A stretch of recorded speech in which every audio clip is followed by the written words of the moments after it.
Então, ótimo. Primeiro critério, busca de atenções, né? Segundo critério, sexualmente sedutora.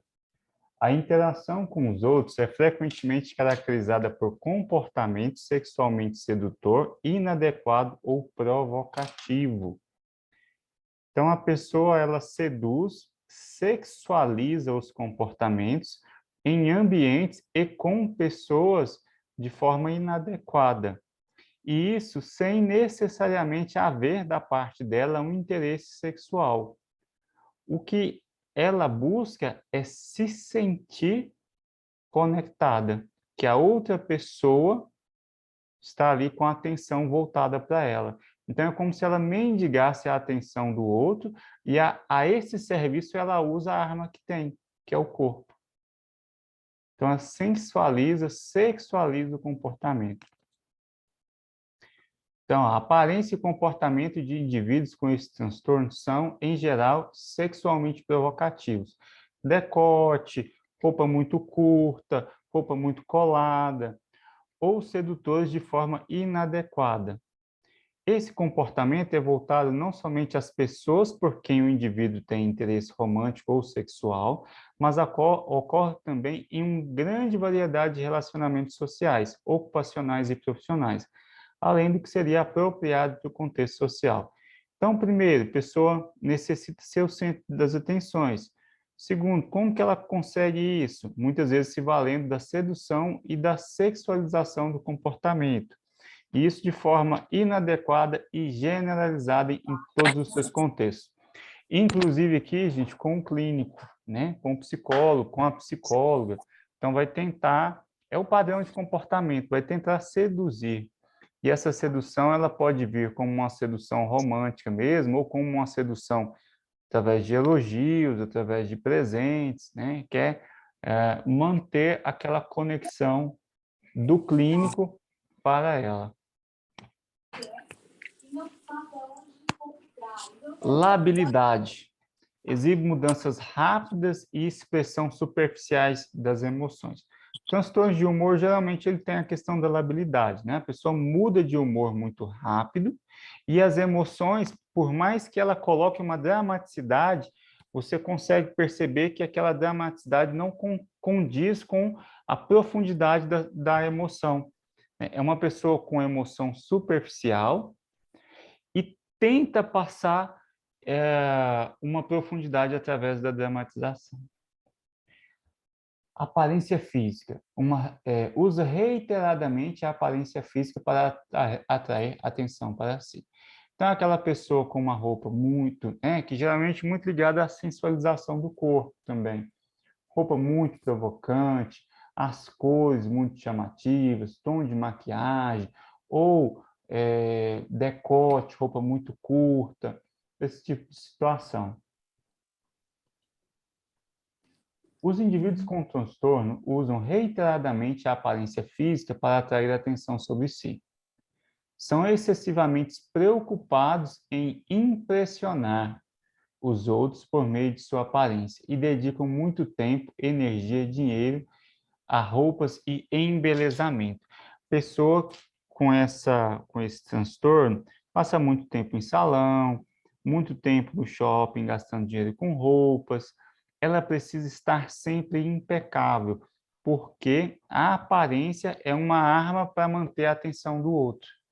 E aí essa aparência, o quanto mais sedutora, né, sensualizada, mais olhares. Quando ela recebe esses olhares, a autoestima dela se mantém estável. Quando ela não recebe, a autoestima frágil desmorona. É uma pessoa que não tem uma autoestima, não é nem o caso de ser autoestima baixa, é a autoestima segura, né? Pessoa com autoestima muito frágil. Superficialidade. Tem um estilo de discurso que é excessivamente impressionista e carente de detalhes. Bom, esses indivíduos têm um estilo de discurso excessivamente impressionista e carente de detalhes. Opiniões fortes expressas de forma dramática, mas as razões subjacentes costumam ser vagas e difusas, sem fatos e detalhes de apoio. Por exemplo, um indivíduo com transtorno de personalidade histriônica pode comentar que determinada pessoa é um ser humano maravilhoso, ainda que não consiga oferecer qualquer exemplo específico de boas qualidades que apoiem sua opinião. Então, é uma opinião assim, muito extrema, né? No sentido de engrandecer, de pavonear, só que superficial. Quando você vê lá aquele comentário que foi feito do seu trabalho, né? Do seu atendimento clínico, você é bom demais, boa demais, seu atendimento é o melhor. Você, com o seu juízo de valor, observa, você não percebe razões que justifiquem aquilo. Então, há uma superficialidade no discurso. E isso desconectado, desconectado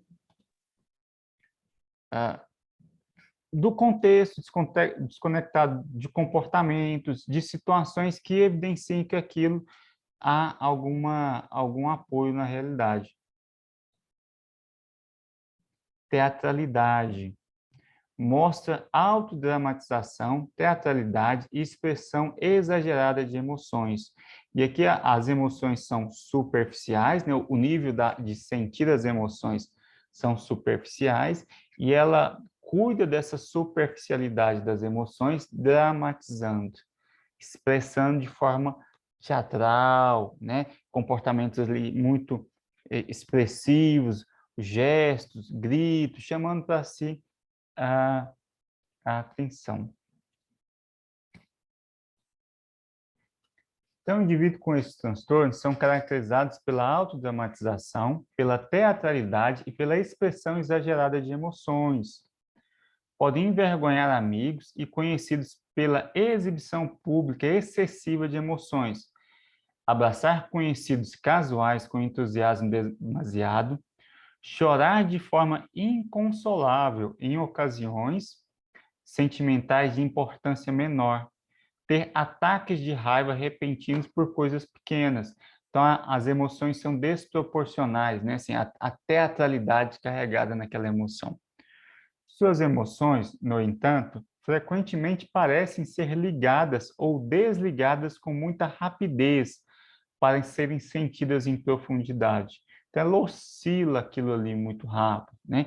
Ela chora com intensidade, passa um pouquinho, já está tudo bem, entra num ciclo de raiva, porque a questão do humor, o que importa é a dramatização, é o espectador, e não o quão verdadeiro aquele sentimento é para o sujeito. O que pode levar os outros a acusá-lo de dissimular esses sentimentos. Quem olha não acredita que aquilo é verdadeiro, porque é muito visível que alguma coisa ali está sendo dramatizada em excesso. Sugestionável. É sugestionável, facilmente influenciado por outras pessoas ou pelas circunstâncias, né? As pessoas manipulam com facilidade. Intimidade. Considera as relações pessoais mais íntimas do que realmente são. Bom, aqueles ali são os critérios, né? São 8 critérios. E aqui tem características de apoio, que nos auxiliam a identificar se trata de um possível quadro de personalidade histriônica. Então, indivíduos com transtorno de personalidade histriônica podem ter dificuldades em alcançar intimidade emocional em relacionamentos românticos ou sexuais, porque a pessoa se mantém no nível das emoções superficiais e ela precisa ser o centro das atenções constantemente. Então, isso, para manter um relacionamento romântico estável, é muito difícil, porque o parceiro também não vai estar disponível 24 horas, 100% para contemplar a sua beleza, né? Todo o seu estar no mundo. Sem se dar conta disso, costuma desempenhar um papel de vítima ou princesa, por exemplo, em suas relações com os outros, né? Que é a teatralidade. Você vê, poxa, essa pessoa aqui parece que ela está encenando. Podem buscar controlar seu parceiro por meio de manipulação emocional ou sedução em um nível, ao mesmo tempo que mostram dependência acentuada deles em outros níveis. A pessoa é uma pessoa carente e dependente afetivamente. O que ela busca com chamar a atenção é tentar preencher esse vazio e essa dependência do outro. E aí ela se vale das armas que tem, né? Mas no fundo é uma pessoa dependente e carente. Quando ela seduz, quando ela sexualiza as interações, ela, no fundo, ela quer o contato íntimo, ela quer alguém para preencher aquele vazio nesse nível emocional. E para isso ela pode fazer essa barganha usando o próprio corpo. Esses indivíduos podem também afastar os amigos com exigência de atenção constante. Aquilo que eu disse, né? Cansa. Podem buscar obstinadamente novidades, estímulos e excitação e ter tendência a entediar-se com a rotina. Busca de sensações. Pessoa que não está muito disponível para a rotina, porque a rotina ela não tem essa questão assim da atenção constante. Não costuma tolerar ou se sente frustrados por situações envolvendo atrasos de gratificação, sendo suas ações costumeiras voltadas à obtenção de satisfação imediata. Pessoa com dificuldade de postergar gratificações, ela precisa ser gratificada, sentir aquele prazer de forma imediata, né? Satisfação imediata.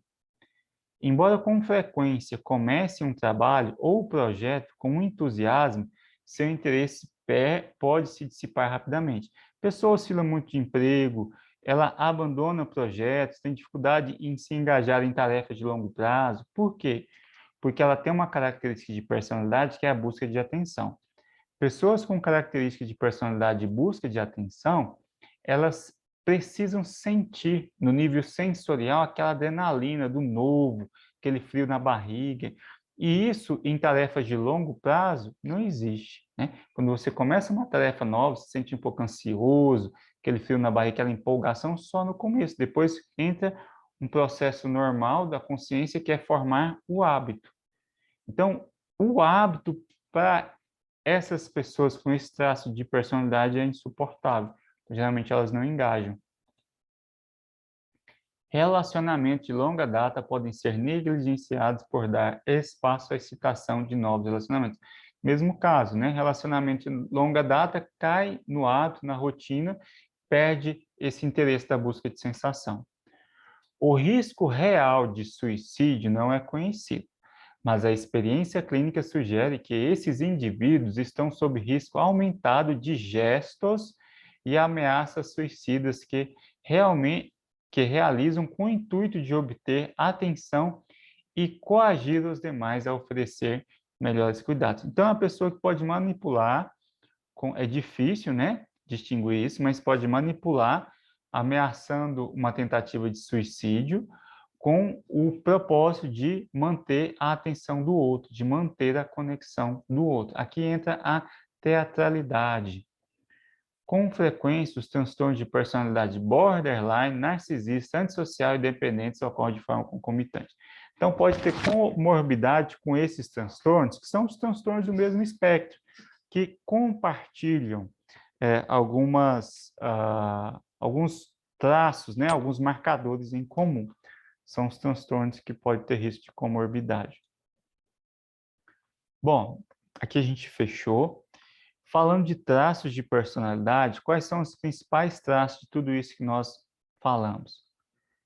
É uma pessoa com emocionalidade, oscila muito, rápido, superficialidade das emoções, atua constantemente na sedução, estilo interpessoal dramático, busca por novidades, né? Tem dificuldade de se encaixar no hábito, precisa sentir sensações novas e intensas, sociabilidade, tem um contato social com facilidade, rompe, quebra o gelo com facilidade, né? Mas aí tem a dificuldade de manter essas interações no longo prazo, devido à necessidade de ser o foco de atenção constante.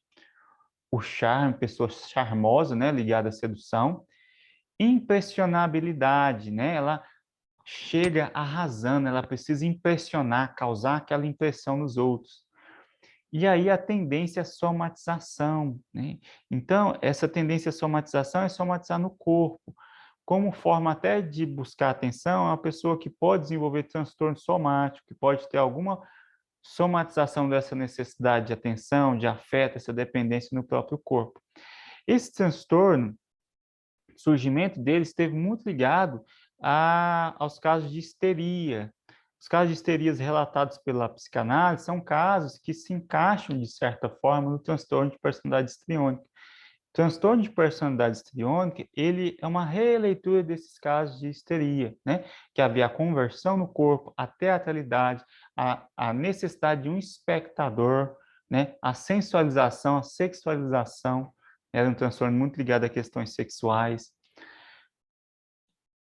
Bom, até aqui, tranquilo? Alguém quer fazer uma pergunta? Como estamos?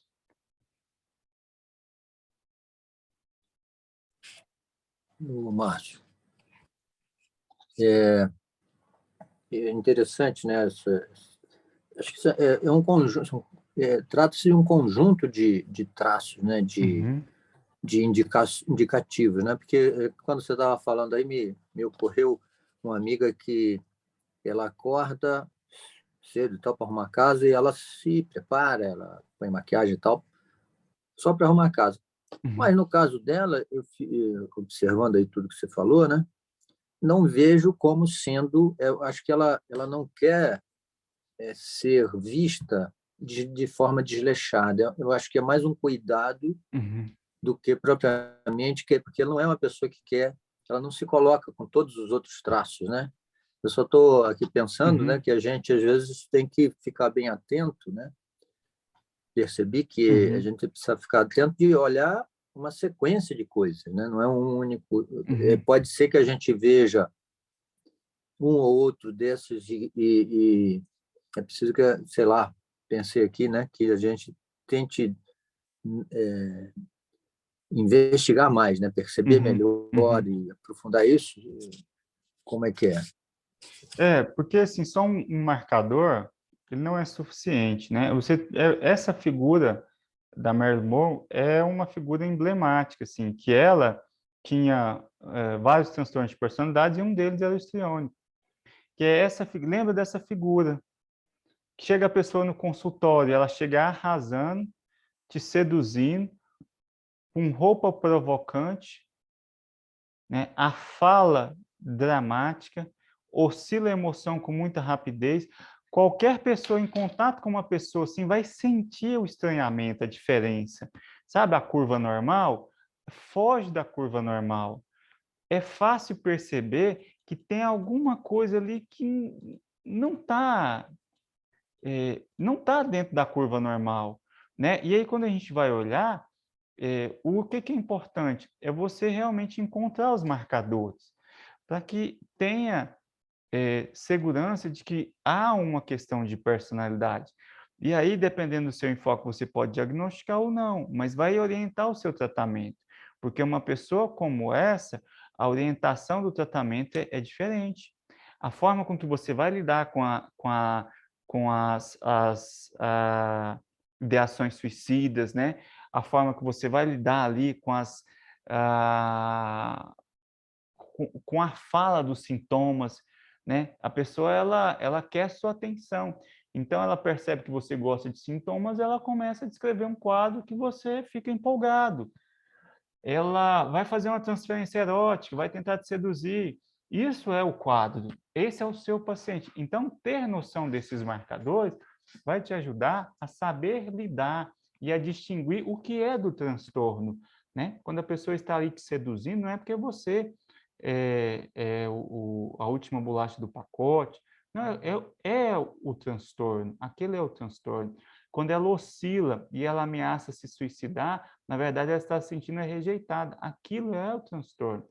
Então, gente, mesmo que a gente não trabalhe com diagnóstico, né, algumas pessoas fazem avaliação psicológica, para quem faz é importante saber os marcadores, mas para quem não faz e atua só na clínica, saber qual que é a fenomenologia do transtorno é muito importante, porque o seu tratamento ele orienta de acordo com aquele independente da abordagem. Nós vimos lá no encontro passado paciente borderline, extremamente sensível, risco de suicídio muito alto. O seu manejo, o seu cuidado é totalmente diferente. Então, um paciente borderline que ameaça suicídio, o risco é totalmente diferente de um paciente histriônico. O paciente histriônico ele está muito mais querendo a sua atenção, o seu contato, o seu afeto e te manter por perto do que realmente pensando em tirar a vida. Essas informações e esses indicativos, para quem lida na prática clínica, atende transtorno, é fundamental. Vamos trazer o caso clínico? Márcia, só uma observação. E Aham, normalmente eles acabam buscando algumas profissões que acabam valorizando, no caso da Marilyn, aham, modelos, uhum, acabam tendo esse tipo de uhum. transtorno. Modelo, atrizes, assim, ou em qualquer outra situação onde ela tem um destaque, onde ela usa a sensualidade como profissão. Pode, eu não havia pensado nesse sentido, pode ser o caso, mas também hoje, na sociedade que nós vivemos, você passa na academia segunda-feira, qualquer horário a academia está cheia, É, com corpos verdade. muito esculpidos.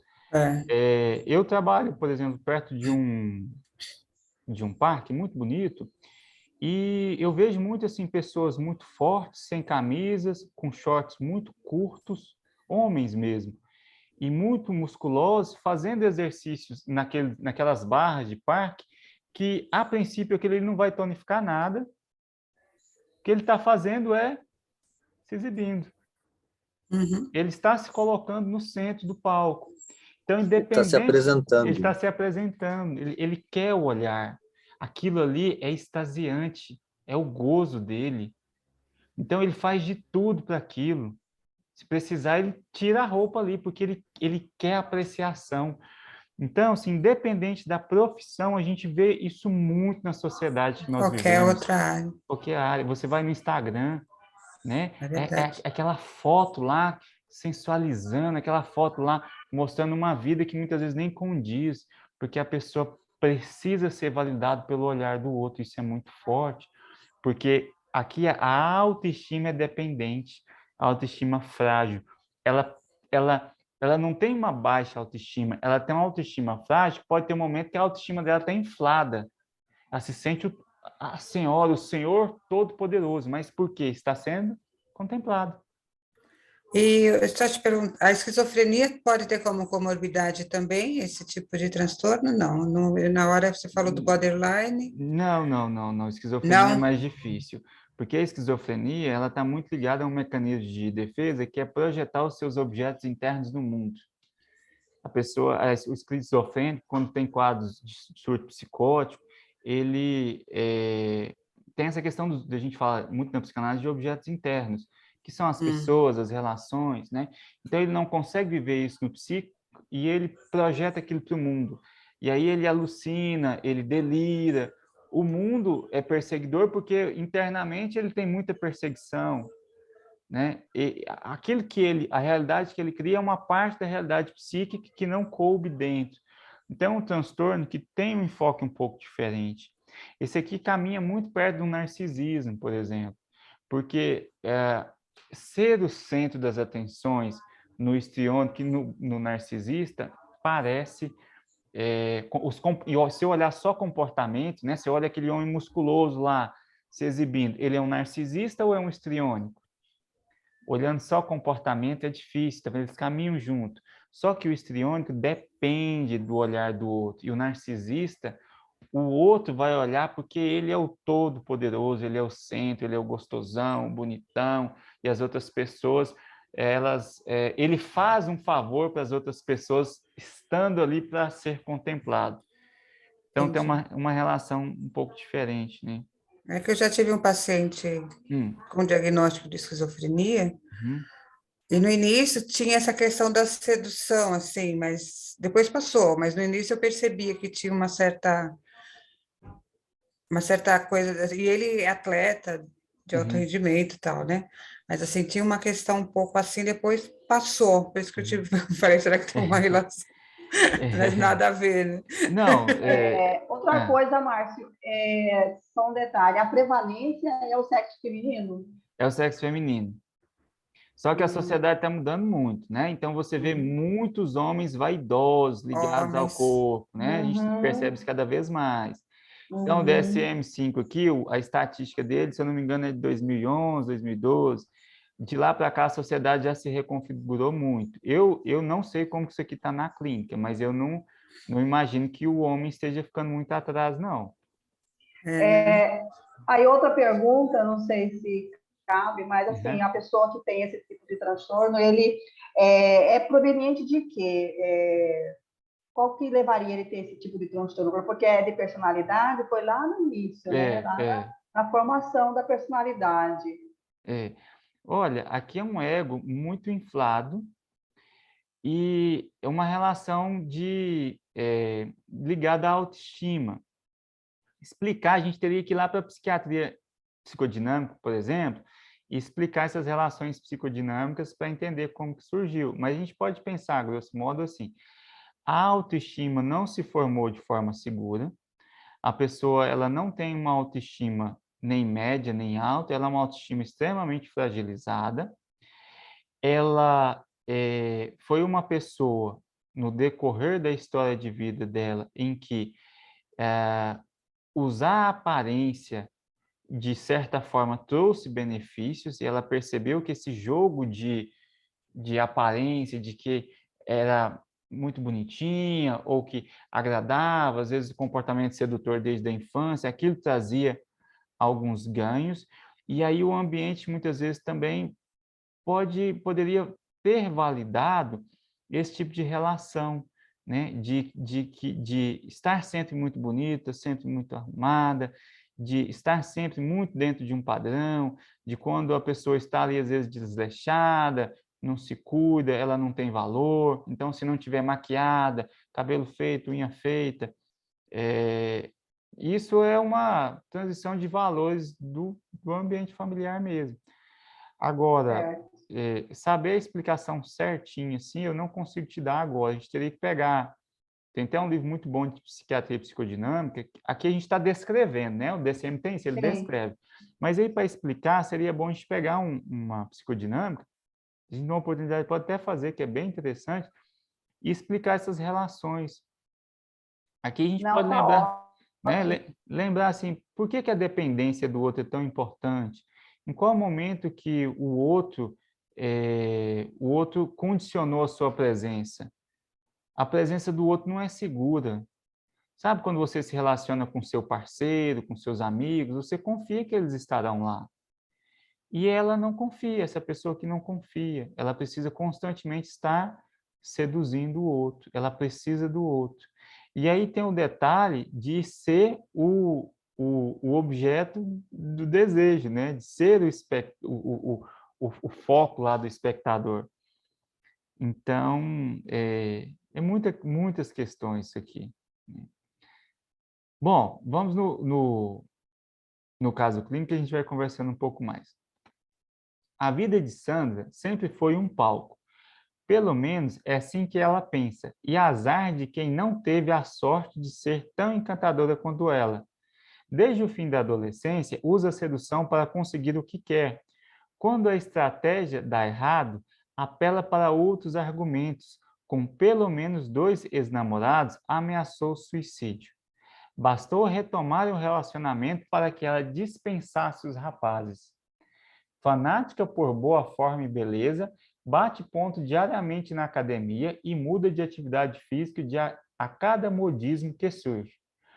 Tem uma prateleira repleta de cremes caros, faz todo tipo de tratamento com dermatologista e seu guarda-roupa poderia muito bem ser o de uma estrela de Hollywood. Seu marido, Marcos, executivo de uma multinacional, não se lembra de tê-la visto de cara lavada. Até na maternidade e no resguardo dos 3 filhos, contratou uma maquiadora para receber a contento as visitas. Em qualquer ambiente que chega, Sandra deseja ser o centro das atenções. Quer fazê-la feliz? Arrume um convite VIP para um camarote badalado. Quer irritá-la? Tente roubar sua cena. Em família, quando isso acontece, ocorre crises de choro, chantagem emocional, mal-estares súbitos e a velha história de que ninguém a compreende, a ama, nem valoriza o afeto que dispensa. Os filhos até desconfiam que tudo não passa de faniquito, mas melhor não contrariar. Entre as amigas, quem ousa aparecer mais bonita, mais arrumada ou ser melhor anfitriã, por exemplo, está condenada a uma falsidade quem cobre sua frieza glacial. Mesmo proclamando aos quatro ventos seu amor por Marcos, continua jogando charmes para todos que a rodeiam. 100% sexy, diz uma camiseta que adora usar. Dona de gestos teatrais, tem sempre uma história para contar, naturalmente melhor, mais impressionante ou mais dramática que a de seu interlocutor. Nas redes sociais, publica fotos de seu armário com roupas de grife, de seu carrão, de seu prato delicioso que comeu no restaurante da moda e das férias que passou numa praia paradisíaca. Gosta de se vangloriar de ter milhões de amigos, embora inclua nessa categoria pessoas que nem de longe privam de sua intimidade. Bom, pessoal, então até essa questão assim, de onde surge, eu acho que esse caso clínico até começa a ilustrar um pouquinho, né, essas relações que parecem estar muito ligadas à própria sociedade em que nós vivemos mesmo, com essa construção de um personagem perfeito, de uma aparência perfeita, necessidade de estar dentro de padrões, de ter uma imagem, né, corporal adequada dentro de tal padrão, um estilo de vida cobiçado, vendido por revistas, vendido pela televisão, e isso, quando a pessoa vai introjetando desde, né, da infância, acaba se tornando realmente um jeito de ser no mundo, né? Que é a personalidade, é o jeito da pessoa ser no mundo. É assim que ela foi se constituindo, foi valorando e criando o seu mundo. E aí é aquela coisa, né? Transtorno de personalidade, reverter o quadro para o zero é impossível, mas o que a gente consegue é auxiliar a pessoa a lidar um pouco melhor com essas situações e as consequências inadequadas produzidas por esses comportamentos, né? Auxiliar a pessoa a lidar, trabalhar a autoestima, trabalhar a relação de dependência, trabalhar essa necessidade de ser o centro das atenções, de sensualizar, de provocar, de seduzir. Então, é isso que a gente consegue produzir um amadurecimento possível dentro da personalidade da pessoa, para que ela possa ir suavizando esses traços e tenha uma vivência no mundo o mais tranquilo e suave possível. Alguém quer fazer alguma colocação, alguma pergunta? A gente tem ainda uns minutinhos. Como estamos?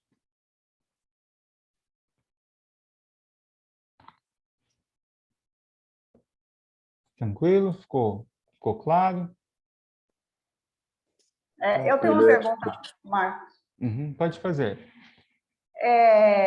Quando uma pessoa procura a clínica, ela vai procurar quando ela sente que tipo de comorbidade, por exemplo, ela sente? Porque ela só vai procurar a clínica, né? Estiver sofrendo, né? Estiver sofrendo, né? O que ela sente, por exemplo, com toda essa, né, alegoria? Ó, imagina assim, ó, tem vários motivos, mas vamos pegar esse caso.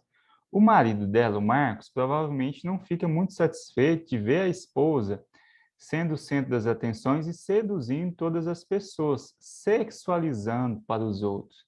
Então, pode vir reclamação do próprio ambiente, das pessoas que convivem com ela, e aí indicando um tratamento ou rompimento de algumas relações. As pessoas não cansam dela, então, se você tem uma relação íntima com uma pessoa assim, você vai acabar indicando para ela uma terapia ou você não vai conseguir conviver com ela.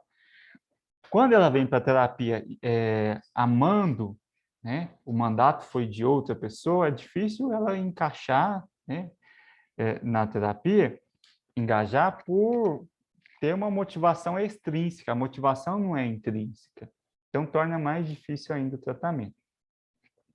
Outra coisa, assim, tem a questão das comorbidades, né? Ela pode ter quadro de comorbidade, e essa necessidade constante de ser o centro das atenções não é uma pessoa que tem uma autoestima segura, então ela sofre por dentro. Essa oscilação de sentir o topo do mundo quando estão me contemplando, de repente me sentir um lixo, porque alguém me criticou, falou mal da minha roupa, isso aqui fere, isso gera dor. Então, isso pode gerar a necessidade de se conhecer um pouco melhor, de entender por que isso acontece. E aí, assim, cada pessoa no seu momento, né? Mas não é uma personalidade se nós formos nos colocar no lugar, ela pode gerar várias questões difíceis. Por exemplo, essa sexualização pode gerar um transtorno obsessivo compulsivo ligado ao comportamento sexual. A pessoa não quer ser o centro das atenções. Se ela sensualiza, ela consegue. Se ela sexualiza, ela consegue. Se ela oferece o corpo, ela consegue. Isso aqui pode gerar o quê? Uma obsessão, eu preciso ter um contato sexual e uma compulsão sexual. Então, pode chegar na clínica com uma queixa de a pessoa é casada e tem várias relações extraconjugais, não porque tem carência de sexo, mas porque tem um vazio interior e precisa do contato do outro. Aqui as possibilidades elas estão presentes assim, muito mais do que um narcisista, né? A autoimagem também, Márcia, de fazer várias cirurgias plásticas, procurar o tempo todo, que está perfeito, ela nunca se sente satisfeita com a imagem? E aí a autoimagem aqui, gente, para quem tem uma autoimagem muito sensível, receber uma crítica não é fácil. E a realidade, ela muitas vezes é dura. Ela não tem muita paciência, assim, com pessoas assim, não. Então, ela vai receber críticas do contexto, do ambiente. Ela nem sempre vai conseguir toda essa atenção. E essa necessidade constante de intervenção cirúrgica, há também um desgaste, né? E há aquele desgaste, assim, das relações interpessoais, que também não veem isso com bons olhos, que começam a criticar, começam a não apoiar esse tanto de intervenção, né? O gasto, imagina uma pessoa para estar constantemente no salão de beleza, constantemente um guarda-roupa renovado, custo financeiro disso, então pode entrar em uma questão financeira, uma série de dificuldades. Sem falar que pode entrar em quadro depressivo ainda, né? Porque manter a atenção do outro constante não é fácil. Se eu não tenho, eu não gozo. Se eu não gozo, eu me deprimo. Então, assim, aqui a disfuncionalidade, a pessoa vai chegar na clínica. Esse é um transtorno que ela vai chegar na clínica. Pode ser que ela não chegue diagnosticada e pode ser que não haja necessidade de diagnosticar, né? Porque eu não sei se o diagnóstico ajuda aqui, mas ela vai chegar na clínica com esse guarda-chuva de sintomas. E aí você olhar e ver qual que é a melhor forma de ir abordando, como que está essa autoestima, essa relação de dependência, como que é o suporte social, o quão desgastado está esse suporte social dessa pessoa, né? Como que está a vida financeira dela, como que está tudo isso é o que a gente vai caminhando na clínica e tentar dar uma condição de vida o mais saudável possível, né? O mais segura possível. E aí, quando tem esses casos de comportamento sexual promíscuo, geralmente tem riscos, né? Esses comportamentos com pessoas desconhecidas. Então, tudo isso precisa ser levado em consideração para verificar qual que é o caminho que a intervenção vai caminhar. Ótimo. Tranquilo? Tranquilo. Bom, Tranquilo.